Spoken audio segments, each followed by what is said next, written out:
Welcome to study point by Prerna YouTube channel. मैं प्रेरणा पाठक आप लोगों के लिए लाया हूँ मैटर इन अवर साउंडिंग्स का पार्ट 4। पार्ट 3 मैंने बनाकर ऑलरेडी डाल दी है, आप लोग जाकर चेक कर सकते हो, link is in description. Chapter better understanding के लिए पार्ट 1, पार्ट 2, पार्ट 3 ज़रूर देखें। और आप लोग मेरी इंस्टाग्राम आईडी को भी फॉलो कर सकते हो। मेरी इंस्टाग्राम आईडी का नाम है प्रणय पाठक .549। इसकी भी लिंक डिस्क्रिप्शन पर जाओ और जाकर फॉलो करो जल्दी से। तो गाइस ये रहा answer characteristics of particles of matter का, जो मैंने पिछली वीडियो में पूछा था। तो गाइस हम लोगों ने पिछली वीडियो में 1.2.1 particles of matter have spaces between them, activity 1.3 और एक्टिविटी 1.4 को कवर किया था। तो इस वीडियो में हम लोग activity 1.5 this paragraph and activity 1.2.3 particles of matter attract each other का एक्टिविटी 1.6 कवर करने जा रहे हैं। तो आइए चलिए शुरू करते हैं। Drop a crystal of copper sulphate और potassium permanganate into a glass of hot water and another containing cold water. Do not stir the solution, allow the crystal to settle at the bottom. अब आप लोग दो beaker लो, एक hot water का एक cold water का, उसमें कोई भी क्रिस्टल डाल दो। कॉपर सल्फेट का भी क्रिस्टल आता है और पोटेशियम परमैंगनेट तो आप लोगों ने पढ़ ही लिया। तो उन दोनों में से किसी का भी क्रिस्टल आप दोनों वाटर में डाल दो और उसे फिर रहने दो, उसको फिर छोड़ दो बिना डिस्टर्ब किए। ज़्यादा देर के लिए जैसे ही डालोगे वैसे ही आप लोगों को ऑब्ज़र्व करना होगा।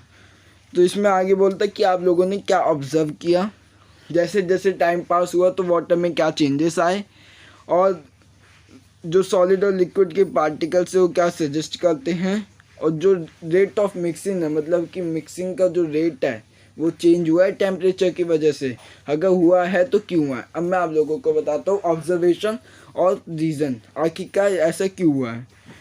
ऑब्जर्वेशन ये है कि अगर आप कोई भी क्रिस्टल डालोगे दोनों वाटर में, तो जो जब क्रिस्टल वाटर के साथ मिक्स करेगा तो हेडलाइट स्ट्रक्चर में मिक्स होगा।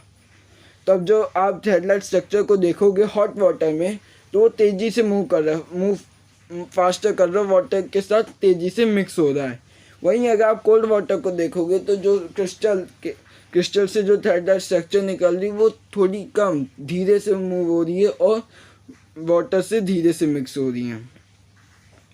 तो ये तो रहा ऑब्जर्वेशन। अब रीज़न, ऐसा क्यों हॉट वाटर में जो क्रिस्टल है वो तेज़ी से मिक्स कैसे हो रहा है, कोल्ड वाटर में वो धीरे से मिक्स क्यों हो रहा है, मतलब थोड़ा ज़्यादा टाइम लेकर मिक्स हो रहा है, ऐसा क्यों। जब टेम्परेचर गर्म होता है किसी भी पार्टिकल का, कोई भी चीज़ गर्म होती है तो जो काइनेटिक एनर्जी है वो इंक्रीज हो जाती है। काइनेटिक एनर्जी क्या होती है, एक एनर्जी होती है जो पार्टिकल्स को जिससे पार्टिकल्स मूव फास्ट करते हैं, वो फास्ट मूव करते हैं। तो जब टेम्परेचर इंक्रीज़ होता है तो काइनेटिक एनर्जी भी इंक्रीज होती है, जिसकी वजह से जो पार्टिकल्स हैं मैटर के वो तेज़ी से मूव करते हैं। जब पार्टिकल्स मैटर के तेज़ी से मूव करेंगे तो किसी भी चीज़ में वो तेज़ी से मिक्स होंगे। अब आप इसके बारे में अच्छे से पढ़ लेंगे इस पैराग्राफ में। Particles of matter are continuously moving, that is process that we call the kinetic energy। अब जो पार्टिकल्स हैं मैटर को कंटिन्यूसली मूव करते हैं उसी को हम कहते हैं kinetic energy. As the temperature rises the particles move faster. जब टेम्परेचर राइज होता है, ऊपर जाता है टेम्परेचर, तो जो पार्टिकल्स है टेम्परेचर के वो ज़्यादा तेज़ी से मूव करते हैं। So we can say that with increasing temperature the kinetic energy of the particles also increases. तो हम कह सकते हैं कि जब टेम्परेचर इंक्रीज करता है, जो काइनेटिक एनर्जी है पार्टिकल्स की वो भी मूव करती है और तेज़ी से। In the above three activities we observe that particles of matter intermixing by their own with each other. हमने इन एक्टिविटीज़ में देखा कि जो पार्टिकल्स है मैटर के वो इंटरमिक्स हो रहे हैं आपस में। They do they getting into the spaces between the particles. वो एक दूसरे के बीच में जो स्पेसेस है उन स्पेसेस में जाकर मिक्स हो जा रहे हैं, उन स्पेसेस में जाकर बैठते हैं, जिसकी वजह से वो मिक्स हो जा रहे हैं। They do so by getting into the spaces between the particles. Sorry, ये हम लोगों ने लाइन पढ़ ली थी। This intermixing of particles of two different types of matter on the own is called diffusion. ये मतलब जो ये इंटरमिक्सिंग ऑफ पार्टिकल्स है, जो इंटरमिक्सिंग ऑफ पार्टिकल्स है, एक पार्टिकल दूसरे पार्टिकल्स के स्पेस में जाकर फिर बैठ जाना और फिर मिक्स हो जाना, तो उसको कहते हैं diffusion. This process is called diffusion. We also observed that on heating diffusion became faster. What does it happen? हमने ये भी देखा कि जब कोई भी चीज़ हीट होती है तो जो डिफ्यूजन है वो फास्ट हो जाता है। जो भी पार्टिकल्स का इंटरमिक्सिंग होता है, जैसे कि शुगर सॉल्ट का इंटरमिक्सिंग, पोटेशियम पर मैग्नेट और वाटर का इंटरमिक्सिंग, इन दोनों का इंटरमिक्सिंग हो, इन सब का कोई भी दो पार्टिकल्स का इंटरमिक्सिंग होता है तो उसको हम लोग डिफ्यूजन कहते हैं। और जब टेम्परेचर इंक्रीज़ होता है तो डिफ्यूजन का रेट भी इंक्रीज़ होता है। अब 1.2.3 particles of matter attract each other, ये थर्ड कैरेक्टरिस्टिक्स हैं पार्टिकल्स ऑफ मैटर की। तो इसको शुरू करते हैं एक्टिविटी 1.6 से। Play this game in the field. Make 4 groups and 4 human chains as suggested. अब आप इस एक्टिविटी को एक मतलब ओपन एरिया में परफॉर्म करना होगा।